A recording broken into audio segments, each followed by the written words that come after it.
24 ঘন্টার মধ্যে স্বাগত। আমরা এই মুহূর্তে আছি উত্তর 24 পরগনা নৈহাটি। নৈহাটির বাসিন্দা অরিন্দম চক্রবর্তীকে বর্তমানে বহু গুণী গুণী শিল্পীদের তার নিজের লেখা সঙ্গীত পরিবেশন করছেন, তার কবিতা পাঠ করছেন। ছোটবেলা থেকে লেখালেখি তার নেশা, কাজের ফাঁকে ফাঁকে গান কবিতা লিখতে ভালোবাসেন। ইতিপূর্বেই তার লেখা গান গেয়েছেন জয়তী চক্রবর্তী, রূপঙ্কর বাগচি, পৌশালী ব্যানার্জি থেকে শুরু করে মুম্বাইয়ের জনপ্রিয় শিল্পী অন্বেষা দত্তগুপ্ত, ঋষি পান্ডা ও আরও বহু শিল্পী। 24 ঘন্টা লাইভ ও রাজশ্রী প্রোডাকশন হাউসের পক্ষ থেকে সংবর্ধনা জানালাম এবং কথা বললাম তার সাথে। আসুন শুনে নিই কি বলছেন অরিন্দম বাবু। আজকে সম্মানটা পেয়ে কিরকম লাগবে? প্রথম কথা হচ্ছে এই আপনার এই সুমন আচার্য আপনি বা জয় আচার্য, এনারা আমার অত্যন্ত কাছের মানুষ, ভালোবাসার মানুষ এরা, এবং এরা বিগত 3 বছর ধরেই আমার এই যে অনুষ্ঠানগুলো হয় সোয়া ক্রিয়েশনস নৈহাটির তরফ থেকে, সে তার সঙ্গে ওতপ্রোতভাবে জড়িয়ে থাকেন। তো এবারেও আমার অনুষ্ঠানের পাশে ওনারা ছিলেন এবং একটা বন্ডিং তৈরি হয়ে যায় মানুষের সঙ্গে। এর মধ্যে কোনো রাজনীতির কোনো ব্যাপার নেই, অন্য কোনো ইয়ে নেই, কেবলমাত্র ওনারাও এই জগৎটাকে ভালোবাসেন, সঙ্গীত জগৎকে ভালোবাসেন, সাংস্কৃতিক জগৎকে ভালোবাসেন, সংস্কৃতি সচেতন মানুষ। এবং আমিও চেষ্টা করি যে একটা সুস্থ সংস্কৃতির সঙ্গে দিন কাটাতে, সময় কাটাতে। নিজে গান লিখি এবং আমার গান যারা গান তারা এর মধ্যেই অন্বেষা গেয়েছে আমার 4টে গান মেঘলা দাশগুপ্ত গাইলেন এবং অন্বেষা দত্তগুপ্ত 4টে গান গাইলো আমার, মৌলিক বাংলা গান আমার লেখা। আর মেঘলা দাশগুপ্ত গাইলো 4টে মৌলিক বাংলা গান। ঋষি পান্ডা 3টে গান গেয়েছে। এখন এগুলো শুনতে পাই, বাইরে বাজছে এগুলো, বিভিন্ন অনুষ্ঠানে বাজে। পৌশালী ব্যানার্জি গেয়েছে 2টো লোকগান। আর রূপঙ্কর আমার প্রায় রূপঙ্কর বাগচি আমার প্রায় নয়, একদম অ্যাকিউরেটলি 12টা গান গেয়েছে। 1 ডজন গান রূপঙ্কর বাগচি গেয়েছে। তো এইগুলো নিয়ে আসি, সামনের দিনে আরও গান লিখে যাচ্ছে, আরও কাজ হবে এর মধ্যে।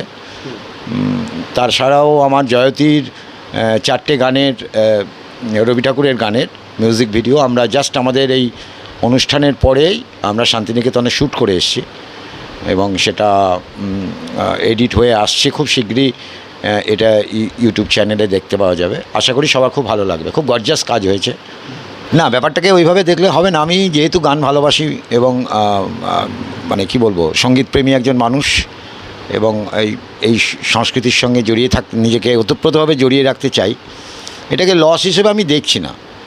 হ্যাঁ, হয়তো আমার যতটা ইয়ে করার কথা ছিল, যেমন বাজেট ছিল, সেই অনুযায়ী হয়তো রিটার্নটা হয়নি। কত মানুষের তো কত দিক থেকেই বাইরে খরচা হয়ে যায়, আমারও অনেক এরকম হয়েছে। কিন্তু এইটার মধ্যে একটা যেন কোথাও ওই যখন জয়তী গানগুলো গাইছিল, জয়তীর সঙ্গে আমার আজকের সম্পর্ক না, 2008-9 সাল থেকে আমার সঙ্গে সম্পর্ক। অন স্টেজ বলেছি। হ্যাঁ, লোপাদি প্রথম আমাকে জয়তীকে, কারণ লোপাদি শ্রীকান্তদা গাইতে পারছিল না আমার অ্যালবামটায়। আমার কবিতা ছিল 7টা কবিতা ছিল, আর আর তার সঙ্গে মিলিয়ে কবিতার ছন্দের সাথে মিলিয়ে বা বক্তব্যের সাথে মিলিয়ে রবি ঠাকুরের গান ছিল। তো সেইগুলো আমার টার্গেট করা ছিল শ্রীকান্তদা গাইবেন, শ্রীকান্ত আচার্য আর লোপামুদ্রা মিত্র, লোপাদি আমাদের। কিন্তু ওরা সেই সময়টা ছিল বিভিন্ন কোম্পানির সঙ্গে তাদের একটা এগ্রিমেন্ট থাকতো। তো সেই হেতু ওরা দুজনে গাইতে পারেনি। তখন একলব্য ব্যান্ড ছেড়ে জয়তী প্রথম বেরিয়ে এসে আর কি, ওই ব্যান্ডের ঘরানা থেকে বেরিয়ে এসে রবি ঠাকুরের গান গাইছে। তো লোপাদি আমাকে বললো যে তুই চিন্তা করিস না, আমি বলে দিচ্ছি। আর শ্রীকান্ত তো আমাকে বললো যে আমি তোমাকে একজনের কথা বলছি, সুপ্রতীক দাস। অসাধারণ অ্যালবাম, প্রেমে ও বিরহে। এখনও মানুষ শুনলেই তাদের ভালো লাগে। আমার বেশ সেরা পাওনা এই অ্যালবামটা থেকে। তখন সিডি অ্যালবামে মনে আছে মিউজিক ওয়ার্ল্ডে গিয়ে দেখছি সব মানুষজন কিনছে। আর মনোময় ভট্টাচার্য এটা গান মেলাতে 2010 সালে এইটা রিলিজ করেছিল, যে এপ্রিল মাসে যখন এই অ্যালবামটা রিলিজ করেছিল। তো অসাধারণ কাজ। এবং সবচেয়ে ভালো এটাই একটা লাগার ব্যাপার যে এরা যখন গান গাইলো, গান গাওয়ার পরে আর এই যে জয়তীর সঙ্গে যে কিবোর্ডে আছে কুণাল চক্রবর্তী বোম্বা, ও তখন ইন্দোনেশিয়ানের সঙ্গে ও কিবোর্ড বাজাতো। আর সেদিনকে এখানে যে লিড গিটার বাজাচ্ছিল তো সুব্রতদা তখন শ্রীকান্তদার সঙ্গে বাজাতেন। এবং একদম কি বলবো, সমস্ত মিউজিশিয়ানসদের নিয়ে অ্যাকোয়াস্টিক ডাবিং করে শওকত খান স্যাক্সোফোন বাজিয়েছে, মানে দিকপাল মানুষের, সুবিদ্যা বাঁশি বাজিয়েছে, তখন জি সারেগামা কাঁপাচ্ছে সুবিদ্যা। তো সবাই এসে দাঁড়িয়েছে পাশে, কাজটা করে দিয়েছে। এবং সেই কাজ, সেই গান আজও মানুষের মনে, কবিতাও মানুষের মনে আছে, গানও মানুষের মনে আছে। আপনার সেদিনকে শুনেছেনই, জয়তী বললো যখন। তো সেই দিন থেকে পরিচয়। আর অত্যন্ত ভালো মানুষ, মানে ওর হাজব্যান্ডও সেরকম, বিক্রমবাবু, ও খুব ভালো, মানে অ্যাকচুয়ালি এরা একদম অন্য লেভেলের মানুষজন। আর আমার তাদের সঙ্গেই বেশ, এবং মুনমুনের কথাও কী বলবো, মুনমুনও ধরুন এই পরপর দুবারই আসলো আমাদের অনুষ্ঠানে, এবং অত্যন্ত শ্রদ্ধা করে, ভালোবাসে, এটাই জীবনের পাওয়া। জয়তীও তাই, অরিন্দমদা বলে একটা যোগাযোগ রাখে, এটাও একটা বড় জিনিস। আর ঋষি পান্ডা আমার গান তো গেয়েছেই, তিনটে গান, ওর বেসিক বাংলা গান আমার গেয়েছে, গানগুলো খুব জনপ্রিয় হয়েছে। তো এই রয়েছে, আগামী দিনে আরও পরিকল্পনা আছে মাথায়, কিন্তু এইবারেই আমাদের যে অনুষ্ঠানটা হয় সোহাগ ক্রিয়েশনসের, এবার একটুখানি এগিয়ে নিয়ে এসে করার ইচ্ছা আছে। মানে আমার কোনো নেই, মানে লজ্জা বা সংকোচবোধ নেই যে মানুষকে হয়তো কম মানুষকে পেয়েছি, মানে এসছেন বা কিছু, অনেকের অনেক রকম কাজ থাকতে পারে, কিছু হয়, কিন্তু অনুষ্ঠান খুব সুন্দর অনুষ্ঠান, একদম সার্থক অনুষ্ঠান হিসেবে, একদম সার্থক। না, আমার মানে এই যে ভোট একটা গণতন্ত্রের একটা শ্রেষ্ঠ উৎসব আমরা বলি, তবু আমার যেন মনে হয় কোথাও যেন এটার উৎসব থাকে না, শেষের দিকে গিয়ে একটা উৎসব না বলে একটা মানুষের মধ্যে একটা বিভেদ সৃষ্টি করে। কোনো উৎসবই তো আর এরকম বিভেদ সৃষ্টি করে না, কিন্তু ভোট যেন যেমনভাবে আছে আমাদের সংবিধানে সেইভাবে আমাদের হয় না, যে কোনো কারণেই হয় না। কিন্তু আমার এই নিয়ে কিছু আমার লেখা মূলত প্রেম এবং বিরহ আঙ্গিকেই আমি কবিতা লিখি বা গান লিখি, এবং সেইভাবেই আমি হ্যাঁ, তবে একটা আমি ওই যখন নির্ভয়া কাণ্ড ঘটলো দিল্লিতে, তখন ওইটার ওপরে আমি একটা গান লিখেছিলাম, কবিতা লিখেছিলাম। সেই কবিতাটা দিল্লিতে খুব প্রচুর চলেছিল, চিত্তরঞ্জন পার্ক এলাকা জুড়ে, ওখানে যত ওদের ওখানে র্যালি হয়েছিল সমস্ত জায়গাতেই চলেছিল, এবং এখানেও অভয়াকাণ্ডের সময়ও আমার গান রীতিমতো, কবিতা রীতিমতো মানুষ মাইকে বেজেছে, লাউডস্পিকারে বেজেছে, এবং একটা প্রতিবাদী কবিতা ছিল ওটা। তো খুব ভালো ছিল কবিতাটা, এবং সবাই খুব ভালোবেসে নিয়েছিলেন। এবং আমি গর্বিত যে এইটা মনে করে যে মানুষজন একটা এই শোকার্ত অবস্থার মধ্যেও, সেই সময়টার কথা বলছি, তারা কিন্তু সেই সময় অনেকেই লিখেছেন, অনেক কিছুই লিখেছেন বা করেছেন, কিন্তু আমার এই গানটা কিন্তু বারবারই গান বলে ফেলছি, গান নয়, কবিতাটা সবাই ভালোবেসেছিলেন। এবং আমি এই কবিতাটা এদের দুজনের উদ্দেশ্যেই আমি উৎসর্গ করেছিলাম, এবং করেছি এটা, এই অভয় কাণ্ডেও আমি এই কবিতাটা করেছি। এবং আমি সামান্য মানুষ, এইটুকুনি একটা অবদান যদি মনে রাখতে পারি। আর তো চলে যাওয়ার দিন আস্তে আস্তে এগিয়ে আসে মানুষের, জাগতিক নিয়মে আমারও আসবে, অন্তত কিছু করে যেতে পারলাম। একটা মনে হলো যে একটু কিছু সামান্য একটা ছাপ, মানে আমি রামকৃষ্ণ মিশন রহড়ায় পড়াশোনা করেছি, যার জন্য ওই ঠাকুরের ওই কথাটাই বলতে হয়, কিছু ছাপ রেখে যা।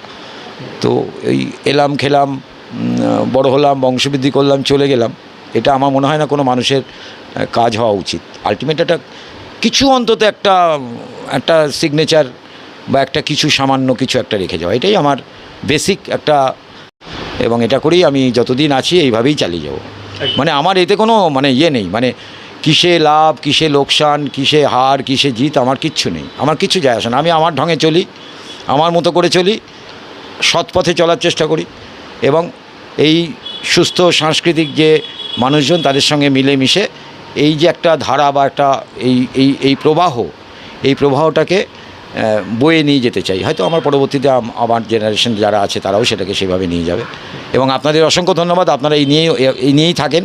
আমার ভালো লাগে আপনাদের এই যে ইন্টারেস্ট, এই বিষয়ে এত উৎসাহ, এটা আমাকে আর অন্য আমি কারোর কোনো চ্যানেলে বা কোনো সংস্থাকেও আমি দেখিনি যে তারা কেবল তো অর্থের দিকেই তাকিয়ে থাকে, কিন্তু আপনারা তো দেখি সব ছোটেন সবসময় সব জায়গাতেই, মানে থাকেনি এইগুলোর মধ্যে নিয়ে। এবং এই নিয়েই আমি তো দেখলাম আমাদের অনুষ্ঠানে আপনারা কতজন মানুষকে আপনাদের তরফ থেকে সংবর্ধনা দিলেন, মানে তারা যাতে উৎসাহিত হয়, আগামী দিনে তারা যাতে আরও বড় করে নিজেদেরকে তুলে ধরতে পারে। তো এই যে চিন্তাধারাটা তো সবার মধ্যে থাকে না, এটা আপনাদের মধ্যে আছে, এটা আমার এই কারণেই ভালো লাগে। আর আমি একটুখানি কী বলবো, সবার সঙ্গে আমি চলতে পারি না, এটা আমার একটা ডিসক্রেডিট বলতে পারেন, আমারই দুর্ভাগ্য। হ্যাঁ, তো আপনাদের সঙ্গে সেই জিনিসটা আমার একটা বন্ডিং আছে, ভালো লাগে। জয়বাবু রয়েছেন, আপনি রয়েছেন, তো সবটা মিলিয়ে এভাবেই চলছে, এভাবেই দিন কাটুক। ভোট আসবে, ভোট যাবে, কিন্তু মানুষে যেন এরকম কোনো বিভেদ না, এটাই আমার বার্তা। বিভেদ না হয়, বিভাজন না হয়, যেন ভোটের পরেও আমরা সবাই আবার একসাথে নিরাপদে নির্ভয়ে রাস্তায় কাঁধে কাঁধ মিলিয়ে গলায় হাত দিয়ে যেন বন্ধুত্বপূর্ণ পরিবেশের মধ্যে দিয়েই চলতে পারি। একদম।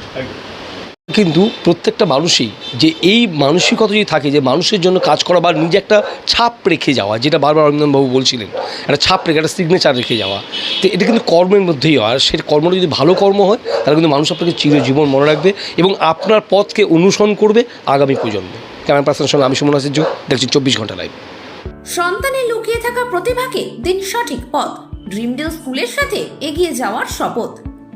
এখানে আধুনিক শিক্ষার জন্য থাকছে smart classroom, train facilities, activity based learning, abacus classes, AI ও robotics classes, well equipped labs.